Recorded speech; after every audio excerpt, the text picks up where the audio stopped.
Magandang oras at magandang buhay sa lahat ng ating mga ka-art lover, mga kababayan. Ang ating episode ngayon ay tungkol sa 5 napakaswerteng zodiac signs. At kung isa kayo nito ay baka ito na yung taon, ang bagong taong 2025 ang magbigay ng swerte sa inyo. Narito ang video atin panoorin. Narito ang dahilan paano nila mapapakinabangan ang kanilang swerte. Disclaimer, ang bidyong ito ay base lamang sa mga legit online source. Maraming salamat po. Number 5. Aries. Isa ang Aries sa pinakaswerteng zodiac sign sa 2025 dahil sa ilang powerful astrological event. Isa na rito ang isang solar eclipse na magaganap sa March 29, 2025. Ito ay mangyayari sa huling pagkakataon hanggang 2032. Kaya't ito ay isang malaking pagkakataon para sa personal na pagbabago at ebolusyon. Ang eclipse ay magbibigay daan para sa isang bagong simula at magiging isang mahalagang hakbang sa iyong landas patungo sa iyong mas mataas na layunin. Bagamat iniwan na ng North Node ang Aries noong Enero, ang impluensya ng North Node ay nagdala ng malalim na pagsisiyasat at layunin sa Aries. Sa 2025, magsisilbing test ng iyong ebolusyon ang solar eclipse na magsusulong sa iyo upang isabuhay ang iyong mga layunin at gumawa ng mga konkretong hakbang patungo sa tagumpay. Sa unang bahagi ng taon, ang planeta ng energy at motivation na si Mars ay magiging bahagi ng retrograde, ngunit magbabalik ito sa buong lakas nito sa pagpasok ng season ng Aries sa Marso. Magkakaroon ka ng bagong sigla at malinaw na direksyon sa iyong buhay, parehong sa personal at profesional na aspeto. Dahil dito, ang 2025 ay magiging taon ng pagbabago, paglago, at mga oportunidad para sa Aries. Alright, so kayo ba'y naniniwala talaga sa horoscope, sa astrology? Itong ang epekto ng kalangitan o heavenly bodies sa mga tao or humans. Meron nga bang epekto ang planeta sa takbo ng buhay ng tao? Yan ang pinakamalalim na tanong. Ang sagot dyan ay parang meron eh. Kasi alam nyo kapag high tide, di ba? Kapag high tide, kapag tayo nasugatan, malakas dumugo. At yung buwan naman, merong epekto ang buwan sa high tide and low tide ng dagat. Yan ay dahil sa buwan, sa gravity ng buwan. Kapag lalapit ang buwan sa ating daigdig, magkaroon ng high tide. At kapag malayo, low tide ito. Kaya merong epekto eh. Kaya siguro ay ginawa kasi ng Chinese itong horoscope. Mga Chinese ay nasa milyon na may 1,000 years na ito na pinag-aralan nila itong horoscope. Pinagbasihan nila ang libu-libong mga tao na yumaman at tinignan nila ang mga birthday nito at ibinase sa mga tinatawag na zodiacs. Kaya merong studies ito, hindi ito haka-haka lamang. Kaya pwedeng ang nakapattern ng ating kapalaran. Okay, pero hindi lahat kasi hindi ako maswerte sa taon na ito eh. Yung zodiac ko ay Capricorn, wala eh. Wala dito.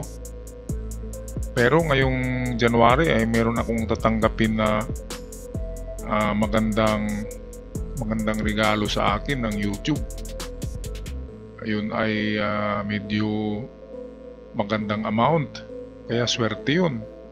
Pero hindi ako maswerte ayon sa horoscope dito. Kasi itong pinagpaguran ko eh. Itong aking revenue sa YouTube ay pinagpaguran ko talaga yan. Almost 12 hours a day ako na nakaupo, nag-i-edit. So kahit na hindi taon ko, kahit hindi ako maswerte sa aking horoscope, kumakayod ako.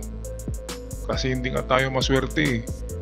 Kung kayo'y maswerte at kung kayo'y kakayod pa, ay lalong maswerte.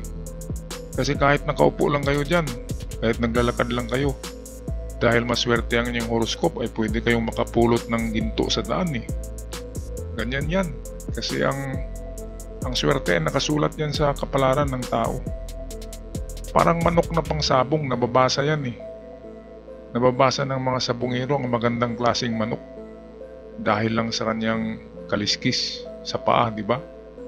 Okay, patuloy tayo sa pang-apat na pinakamagandang zodiac sign sa taon na ito. Number 4, Leo. Tulad ng Aries, isa ang Leo sa pinakamaswerteng zodiac sign sa 2025 dahil sa mga astrological event na magdadala ng mga oportunidad, tagumpay at positibong pagbabago. Ang Jupiter ay magdadala ng swerte sa Leo lalo na sa aspeto ng karera at personal na buhay. Ang Jupiter ay nagpapalakas ng mga positive energies na nagbibigay daan sa Leo na maabot ang kanilang mga layunin ng mas madali. Bilang isang fire sign na natural na puno ng kumpiyansa at karisma ay mas lalo itong magniningning sa 2025. Ang Leo ay magkakaroon ng mas maraming pagkakataon na gamitin ang kanilang pagkamalikhain na magdadala ng tagumpay sa mga proyekto at relasyon. Ang taong 2025 ay nagbibigay daan sa Leo na pagtuunan ng pansin ang kanilang personal growth. Sa pamamagitan ng pagyakap sa mga bagong oportunidad, ang Leo ay makakagawa ng makabuluhang pagbabago sa kanilang buhay. Number 3, Sagittarius. Ang Sagittarius ay isa sa pinakamaswerteng zodiac sign sa 2025 dahil sa mga astrological event na direktang nagdudulot ng positibong pagbabago, swerte at mga oportunidad. Bilang isang adventurous na tanda, ang Sagittarius ay mas lalong magniningning sa 2025 sa larangan ng paglalakbay at mas mataas na edukasyon. Ang taon ay magdadala ng mga oportunidad para matutunan ng bago at palawakin ang kanilang pananaw sa buhay. Ang Sagittarius ay makakaranas ng malalim na spiritual connection sa 2025. Ang mga planetary movements ay magbibigay daan sa kanila na hanapin ang kanilang mas mataas na layunin na nagdudulot ng higit pang kasiyahan at kapanatagan. Magiging malakas ang aspekto ng pananalapi para sa Sagittarius sa 2025. Magbubukas ang mga pinto para sa promotion, negosyo at iba pang tagumpay sa profesional na buhay. Ang kanilang optimism at natural na determinasyon ay magdadala ng tagumpay. Number 2, Libra. Ang Libra ay isa sa pinakamaswerteng zodiac sign sa 2025 dahil sa mga powerful planetary movements na nagdudulot ng balansing enerhiya, kasaganaan at oportunidad sa iba't ibang aspeto ng buhay. Kilala ang Libra sa kanilang likas na pangangailangan para sa balanse. Sa 2025, ang planetary movements ay magbibigay ng malinaw na direksyon na makakatulong sa kanila upang makamit ang magandang balanse sa pagitan ng trabaho, relasyon at personal na kaligayahan. Ang Libra ay makakaranas ng mga bagong kabanata sa kanilang mga relasyon.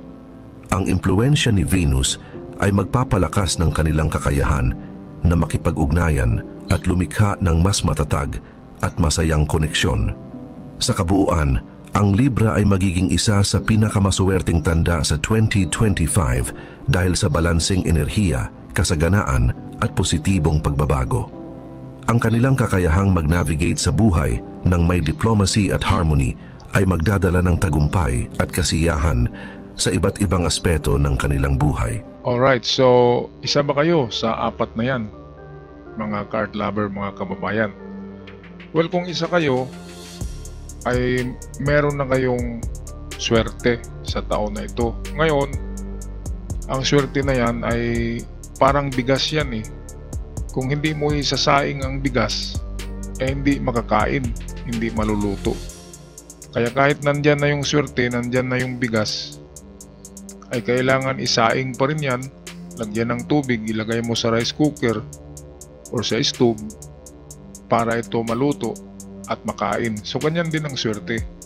Kahit swerte ka na ngayon na nandito na sa horoscope, kapag hindi ka nagtrabaho, hindi ka nagtiyaga, ay hindi mo makakamit ang totoong swerte. Kasi parang bigas eh. Pag hindi mo sasaingin, ay hindi makakain. Pero kung ikaw ay manok, ay pwede mong kainin yung bigas na hilaw, di ba? So ganyan yung paningin ko sa horoscope. Oo nga, maswerte ka, pero kapag hindi ka nagkayod, hindi ka nagtrabaho, anong darating sa'yo? Okay lang kung palaging naglakad ka sa daan. Sabi ko na, baka makapulot ka ng ginto. Gintong bracelet, gintong kwintas na 60 grams, ay pera na yan. Di ba? So, kahit na ganyan, na swerte na tayo, alam natin, ay kailangan pa rin yan ng dasal, ng patnubay ng Panginoon, at tiyaga. Tiyaga talaga. Kasi hindi ako maswerte sa taon na ito eh. Pero nagtiyaga ako. Kasi alam ko hindi maswerte eh. Kaya kahit na hindi ako maswerte, may dumating na swerte kasi sobrang tiyaga. Okay, so yan ang aking paningin sa horoscope. Sa inyo mga card lover, mga kababayan, ano ang paniniwala nyo sa horoscope o astrology? I-comment nyo na lang. Okay, so patuloy tayo sa ating number 1 na pinakamaswerteng zodiac sa taong 2025. Narito yun. Number 1, Pisces. Ang Pisces ay isa sa pinakamaswerteng zodiac sign sa 2025 dahil sa mga positive planetary movement na nagbibigay daan sa kanila upang maranasan ang personal na paglago, kasaganaan at pagpapalalim ng kanilang spiritual aspect. Bilang isang water sign, natural na intuitive at spiritual ang Pisces. Sa 2025, ang kanilang kakayahang sundan, ang kanilang intuition ay magiging mas malakas na magdadala ng tamang desisyon sa buhay at mas malalim na koneksyon sa kanilang layunin. Ang Pisces ay magkakaroon ng mga pagkakataon na maglakbay o mag-aral na magpapalawak ng kanilang kaalaman at pananaw sa buhay. Ang ganitong mga karanasan ay magbibigay sa kanila ng inspirasyon para sa kanilang personal at profesional na paglalakbay. Ang 2025 ay magbibigay daan para sa Pisces na palakasin ang kanilang pananalapi at karera. Magbubukas ang mga oportunidad na magpapabuti sa kanilang buhay pinansyal at magbibigay ng seguridad para sa hinaharap. Ang Pisces ay hinihikayat na yakapin ang mga pagbabago sa 2025. Ang kanilang pagiging adaptable at creative ay magdadala sa kanila sa mga bagong simula na puno ng potensyal at tagumpay. Okay, so napakagandang horoscope yan ng kapalaran ng Pisces. Okay, at akin lang ibahagi itong tungkol sa horoscope na ito. Ang lahat ito ay kahit saan kayo titingin na vlog ay ganito talaga ang lalabas. Kasi naka-pattern yan eh. Lahat ng yan ay may pattern. At ginawa yan thousands of years na ng mga Chinese na mga philosophers katulad nila Confucius.